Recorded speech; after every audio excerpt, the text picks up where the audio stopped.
नमस्कार, सी न्यूज़ भारत के news bulletin में आपका स्वागत है। मैं हूं अखिलेश पांडे। इस न्यूज़ बुलेटिन में हम दिखाएंगे कि धार में कैसे निकाली गई चुनरी कलश यात्रा, उसकी झलकियों से आपको रूबरू करवाएंगे। आगे बताएंगे कि कौशांबी में कैसे ज्वेलर्स के साथ हुई लूट के शातिर लुटेरों को पुलिस ने किया गिरफ्तार। साथ ही बात करेंगे प्रतापगढ़ की, जहां पट्टी तहसील सभागार में एक जागरूकता कार्यक्रम का किया गया आयोजन। और भी तमाम खबरों पर आइए विस्तार से करते हैं चर्चा। धार शहर में शारदीय नवरात्रि की छठ तिथि पर विगत 19 वर्षों की तरह इस बार भी भव्य रूप से सर्वधर्म सद्भाव चुनरी कलश यात्रा निकाली गई। उक्त चुनरी कलश यात्रा के संयोजक कुलदीप सिंह बुंदेला एवं अध्यक्ष कृष्णा पाटीदार के मार्गदर्शन में धार के बस स्टैंड स्थित लकी चौराहे पर विधि पूजा अर्चना के बाद प्रारंभ हुई। उक्त सर्वधर्म सद्भाव चुनरी कलश यात्रा घोड़ा चौपाटी होते हुए शहर के प्रमुख मार्गों से होकर धार के गढ़ कालिका माता मंदिर पहुंची, जहां आयोजकों के साथ श्रद्धालुओं द्वारा माता को चुनरी अर्पित की गई और दर्शन पूजन कर लोगों ने अपनी मन्नतें पूरी की। उक्त सर्वधर्म सद्भाव चुनरी कलश यात्रा में सैकड़ों की संख्या में श्रद्धालु महिलाएं अपने सिर पर कलश धारण कर नगर में निकली। इस दौरान अनेक जगहों पर स्वागत मंचों के माध्यम से पुष्प वर्षा कर उक्त सर्वधर्म सद्भाव चुनरी कलश यात्रा का स्वागत सत्कार भी किया गया। चुनरी कलश यात्रा में संयोजक कुलदीप सिंह बुंदेला, अध्यक्ष कृष्णा पाटीदार, बड़ी संख्या में जनप्रतिनिधियों, समाज सेवियों के साथ श्रद्धालुओं ने भाग लिया। यात्रा समापन पश्चात सर्वधर्म सद्भाव चुनरी कलश यात्रा संयोजक कुलदीप सिंह बुंदेला ने सभी का आभार भी माना। आपको बता दें कि उक्त चुनरी कलश यात्रा पूर्व विधायक स्वर्गीय मोहन सिंह बुंदेला के नेतृत्व में 19 वर्ष पूर्व शुरू की गई थी, जिसको लेकर लोगों में प्रतिवर्ष खासा उत्साह रहता है। धार से सी न्यूज़ संवाददाता प्रकाश जोशी की रिपोर्ट। कौशांबी में बृहस्पतिवार को शहजादपुर गांव के अनिल सोनी से रास्ते में ओवरटेक कर सोने चांदी के आभूषण व नकदी लूटकर फरार हुए शातिरों को कोखराज पुलिस व एसओजी की संयुक्त टीम ने 24 घंटे के अंदर धर दबोचा। बता दें कि शातिर बदमाश उस वक्त पकड़े गए जब लूट के माल को बेचने की फिराक में शातिर लुटेरे प्रयागराज जाने की फिराक में थे। पुलिस ने शहजादपुर पड़सखी गांव के तरसौरा मोड़ से तीनों को गिरफ्तार कर लिया है। इस बात की जानकारी एसपी ब्रिजेश कुमार श्रीवास्तव ने प्रेस कॉन्फ्रेंस के माध्यम से दी है। पकड़े गए तीनों लोगों में अंकित तिवारी पुत्र सुरेश कुमार तिवारी, अमित पांडे पुत्र संतोष पांडे के रूप में की गई। दोनों बेती थाना हथगवा जनपद प्रतापगढ़ के रहने वाले हैं, जबकि तीसरा शातिर मनीष कुमार पुत्र जयप्रकाश रैदास शहजादपुर थाना कोखराज का रहने वाला है। पुलिस ने इनके कब्जे से लूटे गए 20 ग्राम सोने व 1500 ग्राम चांदी के आभूषण लूट के 12,000 रुपए सहित लूट में प्रयुक्त स्प्लेंडर बाइक व 315 बोर के 2 तमंचे व 2 कारतूस बरामद किए हैं। आइए जानते हैं इस विषय में एसपी ब्रिजेश कुमार श्रीवास्तव ने आगे क्या कुछ बताया। क्या मामला और क्या कार्रवाई की जा रही है उसके खिलाफ? देखिए, 18 तारीख को कोखराज थाना क्षेत्र के शहजादपुर चौकी क्षेत्र में एक अनिल कुमार सोनी नाम के व्यक्ति से लूट हुई थी, जिसमें उसका कुछ सोने चांदी के जेवरात और कुछ कैश गया हुआ था। इसके घटना का अनावरण के लिए एसओजी और थाना की फोर्स लगी हुई थी। आज उसमें जो लिप्त अभियुक्त थे उसमें से 3 को गिरफ्तार किया गया था। इसमें से एक ने जिसने रैकी किया था और 2 अभियुक्त हैं जिन्होंने घटना को अंजाम दिया था। इनके कब्जे से जो जेवरात लूटे गए थे और पैसे लूटे गए थे उसकी 100% बरामदगी हो गई है और इनके कब्जे से 2 315 बोर के तमंचे और कारतूस भी मिला। सर, क्या इनके पहले भी कोई अपराध ये करते थे ऐसा कुछ? इसमें एक अभियुक्त जो अंकित तिवारी है, इसके खिलाफ थाना प्रतापगढ़ क्षेत्र में प्रतापगढ़ के कई थाना क्षेत्रों में कई मुकदमे दर्ज हैं, जिसमें चोरी के भी हैं और लूट के भी मुकदमे। तो ये जो चलते राहगीर को तो ये अपना निशाना बनाते थे? चलते राहगीरों को अपना निशाना बनाते थे और ये खास रूप से पहचान कर लेते थे कि किसके पास पैसा हो सकता है। अगर कहीं से कोई पैसा निकाल रहा है, बैंक से पैसे निकाल रहा है या दुकान से पैसे लेकर के जा रहा है, ऐसे लोगों की टारगेट करते। कुछ कैश भी बरामद हुए हैं सर इनके पास? हाँ, इनके पास से हमें जो लूटा गया था 12,000 रुपये, 20 ग्राम जो सोने की जेवरात है और 1.5 किलो चांदी की जेवरात ये मिले हैं। साथ ही साथ इनसे जो घटना में प्रयुक्त मोटरसाइकिल है वो भी बरामद कर ली गई है। कौशांबी से सी न्यूज़ संवाददाता इम्तियाज अहमद की रिपोर्ट। खबर मोतिहारी से है, जहां एसएसबी 71वीं बटालियन द्वारा युवतियों के लिए सिलाई व युवकों के लिए मोटर मैकेनिक ट्रेनिंग कोर्स का शुभारंभ किया गया। बता दें कि एसएसबी 71वीं वाहिनी पूर्वी चंपारण अंतर्गत एसएसबी जमुनिया कैंप के द्वारा सीमावर्ती क्षेत्रों के गरीब और बेरोजगार युवकों के लिए 20 दिवसीय मोटर मैकेनिक प्रशिक्षण व महिला सशक्तिकरण के लिए 30 दिवसीय सिलाई प्रशिक्षण का शुभारंभ किया गया। पूर्वी चंपारण जिले के घोड़ासहन प्रखंड क्षेत्र के विशुनपुर पंचायत के पंचायत भवन परिसर में शुक्रवार को आयोजित कार्यक्रम का उद्घाटन एसएसबी के डीआईजी दीपक कुमार व सिकरहना अशोक कुमार के द्वारा संयुक्त रूप से दीप प्रज्वलित कर किया गया।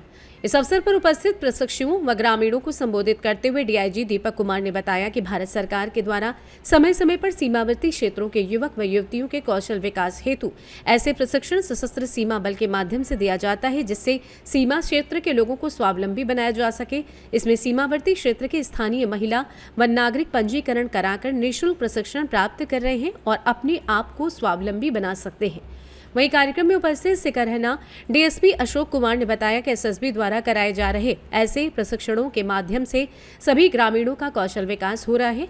लोग सीमा पर गलत कार्यों को छोड़ अपने को अच्छे कार्यों में निहित कर रहे हैं और लोग स्वावलंबी बन रहे हैं, साथ ही उससे व्यावसायिक लाभ भी प्राप्त कर रहे हैं। मौके पर एसएसबी के उप कमांडेंट विश्वजीत तिवारी, सहायक कमांडेंट अंसल श्रीवास्तव, भाग सिंह, झरौखर थानाध्यक्ष अरुण कुमार, वार्ड सदस्य संघ के प्रदेश संयोजक उदय जायसवाल, मुखिया प्रतिनिधि मनोज जायसवाल, प्रभात सिन्हा, मुखिया बसंत कुमार, सरपंच दिनेश कुशवाहा, शबुनंदन कुमार के साथ साथ एसएसबी व पुलिस टीम के अन्य जवान सहित आसपास के जनप्रतिनिधि एवं ग्रामीण उपस्थित थे। ग्रामीणों के द्वारा एसएसबी की ओर से कराए जा रहे उक्त प्रशिक्षण की भूरी प्रशंसा की जा रही है। आइए जानते हैं इस विषय में एसएसबी के डीआईजी दीपक कुमार का आगे क्या कुछ कहना है। समय समय पे इस तरह के कार्यक्रम करते हैं, बट मुझे खुशी है कि ये ढाका इलाके में हो रहा है और इतने महिलाएं, इतनी बच्चियां जो हैं टेलरिंग सीखने के लिए आ रही हैं। मैं कुछ साल पहले पढ़ा था आपका ढाका और कहीं चनपटिया कोई जगह है, वो जो कोविड में यहाँ के लेबर आए तो वहाँ भी एक काफ़ी बड़ा इंडस्ट्री बनने लग गया है। वहाँ पे काफ़ी इंडस्ट्री आ गया है टेक्सटाइल का। तो शायद मुझे उम्मीद है, जैसा कि आप लोग का मैं जोश जो देख रहा हूँ कि इतनी बच्चियाँ जो है शॉर्ट नोटिस पे काफ़ी लोग आए और जिसमें 30 लोगों को हम लोग टेलरिंग का जो प्रशिक्षण देंगे, ये आगे करके ये इलाका भी ना कि सेल्फ रिलायंट बनेगा आगे, जैसा एसडीपीओ होप कर रहे हैं और हम लोग भी शायद होप कर रहे हैं कि एक किस तरह से न सिर्फ रोजगार देगा, एक रोजगार पैदा करेगा आपके ढाका इलाके। मोतिहारी से सी न्यूज संवाददाता राहुल कुमार की रिपोर्ट। खबर नोएडा से, जहां बीती रात को जहांगीरपुर थाना क्षेत्र के गांव जमा में उस समय आग लग गई जब घर के सभी सदस्य सो रहे थे। आग लगने का कारण शॉर्ट सर्किट बताया जा रहा है। गांव जमा निवासी बेल्डर सजाकर जहांगीरपुर कस्बे में बेल्डिंग की दुकान चलाता है। गुरुवार शुक्रवार की रात को अचानक शॉर्ट सर्किट से उसके घर में आग लग गई। आग लगने से उसके घर का सारा सामान जलकर राख हो गया। सजाकत ने बताया कि गुरुवार को घर के सभी सदस्य सो गए थे। रात में अचानक आग लग गई। आग लगने का पता तब चला जब सजाकत के पिता की आंख खुली और उन्होंने धुआं निकलता देखा। उन्होंने शोर मचाया तो घर व आस पड़ोस के लोगों ने आग बुझाई। आग लगने और घर का कीमती सामान, कपड़े आदि लाखों रुपए का सामान जलकर राख हो गया। नोएडा से सी न्यूज संवाददाता योगेश कुमार शर्मा की रिपोर्ट। खबर प्रतापगढ़ से है, जहां जिला विधिक सेवा प्राधिकरण के तत्वाधान में पट्टी तहसील सभागार में एक जागरूकता कार्यक्रम का आयोजन किया गया, जिसमें लोगों को मुफ्त कानूनी सहायता के संदर्भ में कई बातें बताई गई।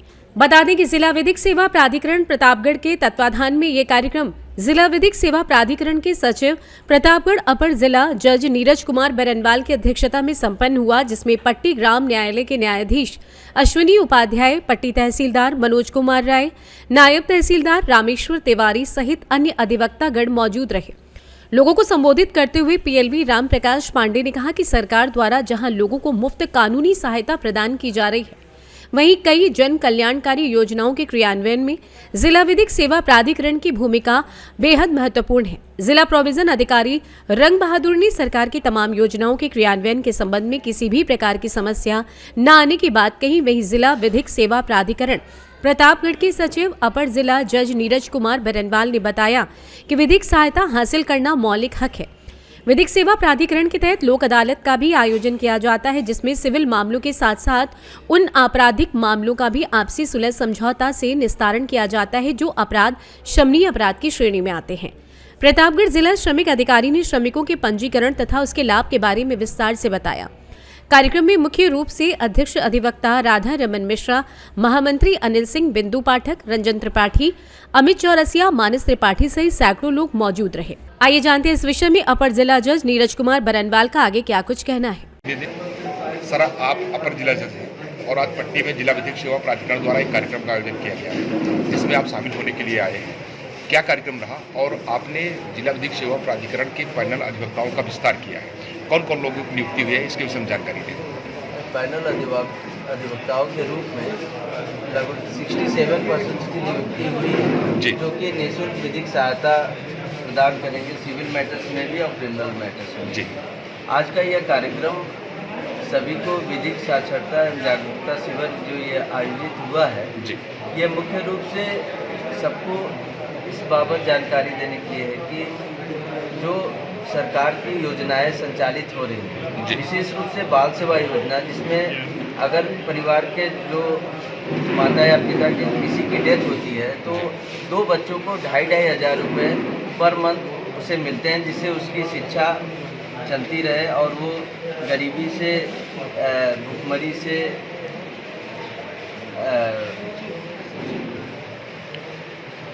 अन्य किसी चीज़ से वंचित न हो सके। इसके लिए इन सब कार्यक्रमों की जानकारी के लिए ये शिविर आयोजित किया गया है। इसके साथ ही मैं यहाँ पे LADCS के बारे में बताना चाहूँगा कि वर्तमान में जिला विधिक सेवा प्राधिकरण में legal aid defence council system भी कार्य कर रहा है, क्योंकि ऐसे व्यक्तियों को जिनके कोई पैरवी करने वाला नहीं है, अगर वो किसी अपराध में आरोपित होते हैं तो उनको निःशुल्क विधिक सहायता उपलब्ध कराता है। उनका रिमांड स्तर से लेकर उसके पूरे ट्रायल का निःशुल्क संचालन करता है और यह प्रयास करता है कि वो जिस अपराध के लिए आरोपित हुआ है उससे अधिक उसको सज़ा न होने पाए। इस तरह से इसके अलावा लोगों को यह जानकारी दी गई कि जिला विधिक सेवा प्राधिकरण में मध्यस्थता केंद्र चलाया जाता है, जिसमें पारिवारिक मामलों का सुलह समझौते से निस्तारण का प्रयास किया जाता है। इसके अलावा लोक अदालतों के बारे में यहाँ पे ये बताना था कि बैंक ऋण वसूली वाद और तमाम प्री लिटिगेशन वाद जो मैटर है, प्रशासनिक मैटर है, उनका निस्तारण सुलह समझौते से होता है, जिससे आम जनमानस को बहुत ही लाभ होता है और यह न्यायालयों के बोझ को कम करने में, जहां करोड़ों केस न्यायालयों में लंबित है और वाद के निस्तारण में वर्षों लग जाते हैं, ये एक सस्ता, त्वरित, सुलभ माध्यम है। इसके लिए जानकारी प्रदान करने के लिए साक्षरता शिविर आयोजित की गई। प्रतापगढ़ से सी न्यूज़ संवाददाता रोहित जायसवाल की रिपोर्ट। फिलहाल के लिए इस न्यूज़ बुलेटिन में बस इतना ही। देश दुनिया की तमाम खबरों के लिए देखते रहें सी न्यूज़ भारत। हर खबर आपके साथ, आपके हाथ।